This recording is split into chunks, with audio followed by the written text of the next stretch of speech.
What's going on, everyone? So, last night I saw the movie The Materialist, which is about a matchmaker in New York City, and it's definitely worth seeing. It was just, I really enjoyed it, but I'm so curious to know what you all think. I'm a matchmaker and I've been matchmaking for over 2 decades, 3 decades now. And there are certainly some challenges that matchmakers experience. And I'm wondering if you think that they captured the essence of what it's like to be a matchmaker, what it's like to be a client, and that whole journey. So I definitely recommend going to see The Materialist. That is in theaters right now. I don't think it's streaming yet, but definitely worth checking out. It's just light and fun. And let me know what you think about it. So I'm not going to spend too much time talking about that other than thanking you in addition to just being here with me, being on this journey with me and subscribing. And if you're new, I'm Dr. Frankie Bashan. I'm a clinical psychologist, board certified sex therapist, CEO and founder of Little Gay Book, an LGBTQ plus matchmaking firm based in the US. We're national. And I show up here every week sharing much of what I've learned over my 2.5 decades of working as a psychologist and matchmaker. All the questions that come up in my practice, in my courses, with matchmaking clients, with clients that are just trying to date successfully, folks who are trying to change patterns of behavior.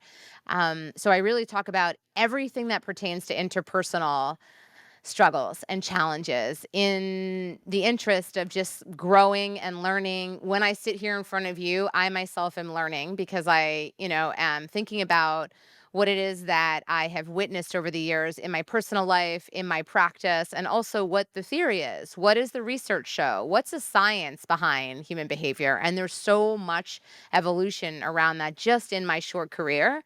The industry itself of psychology is like 100 years old. So we're just scratching the surface. And I'm here weekly covering things that come up in my practice that I know people are wondering about. I'll talk about things that make people uncomfortable. I will back it up with whatever research and science that there is behind it. And then also just years of experience working with thousands and thousands of clients at this point.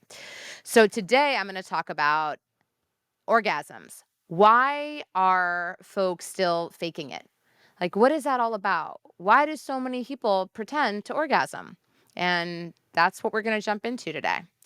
So again, thanks for joining me. I want to hear your thoughts, reactions, comments. So definitely post below and subscribe by clicking on that bell. And without any further ado, let's just jump in.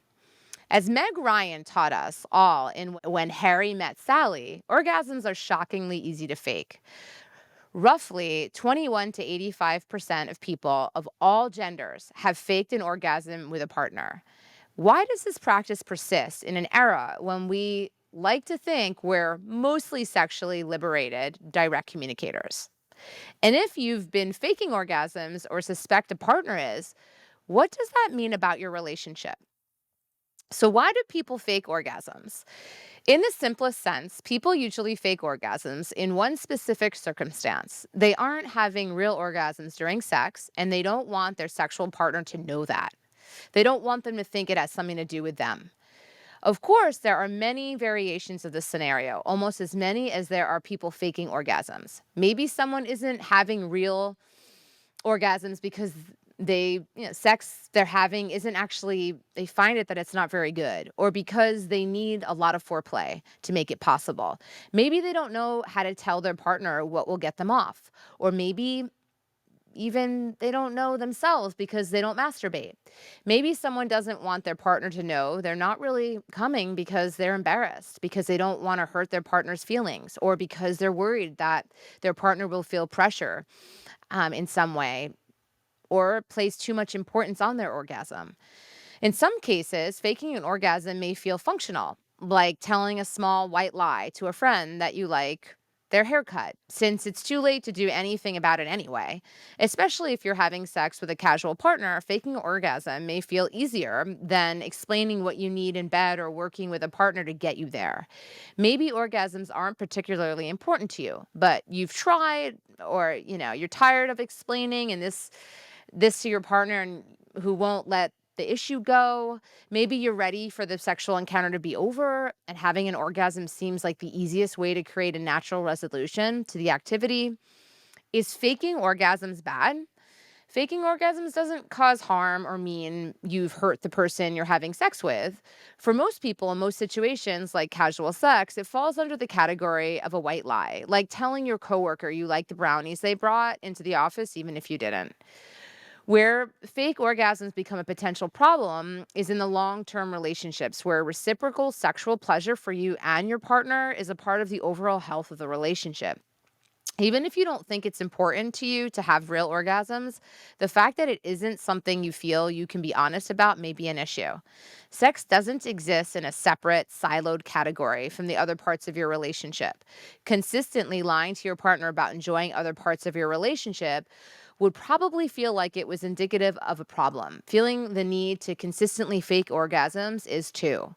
If you're faking orgasms because the sex isn't very good or your partner isn't doing what you need them to do in bed, it may be a sign that you need to work on communication and emotional resilience in your relationship so that you can have an honest conversation about bad sex or sex that just isn't as satisfying for you and can't actually get you there.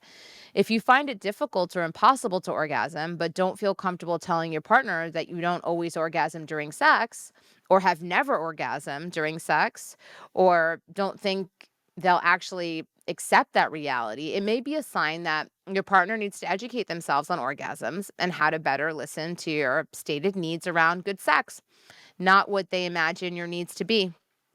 What should I do if I faked orgasms in my relationship? It's up to you whether you want to tell your partner if you faked orgasms in the past. It's possible that hearing that news may be hurtful and confusing to them, but it may also put you on the path towards greater transparency and ultimately intimacy in your relationship. Remember, tough conversations on the other side of them is really that's where the connection and intimacy really happens. Even if you choose not to disclose to your partner that you faked orgasms in the past, you can move forward with more communication and honesty. Start by telling your partner you want to try something new or asking if they're open to a different approach. And take the opportunity to show them something that will be more effective for you. Take the opportunity to introduce a toy into your sex life, maybe, if you haven't already. It's extremely common for women to orgasm more easily with a vibrator or other toy, and some women can only orgasm with a vibrator. You can also take the opportunity to let your partner watch you masturbate, perhaps as part of a hot role play scene. Understanding more about how you get yourself off can often give them a better understanding of how to get you off as well. If you've been faking orgasms because you find it difficult or impossible to orgasm, it may be helpful to have a more direct, honest conversation about this with your partner.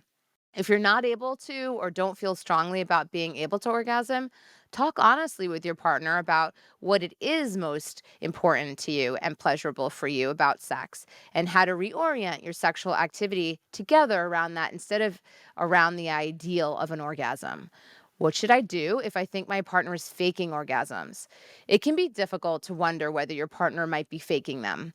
Orgasm is an intensely personal and subjective process that everyone experiences differently.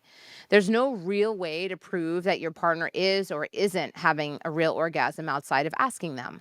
This can be a difficult conversation, though, and put the trust in your relationship in jeopardy, regardless of what their answer is. If you're wondering whether your partner's orgasms are authentic, one way to approach the issue is to open up more opportunities for them to tell you about their pleasure and desires in bed. Try being more communicative and ask questions during sex. Ask whether they'd like you to move faster or slower, if you're touching the right spot, or if they prefer something else. It can be hard to bring up that something isn't working for you. Make it easier for them by offering the chance explicitly. Tell them you think it would be hot to watch them masturbate. Notice how they touch themselves and how it differs from how you'd usually touch them. Take notes on what you could adjust.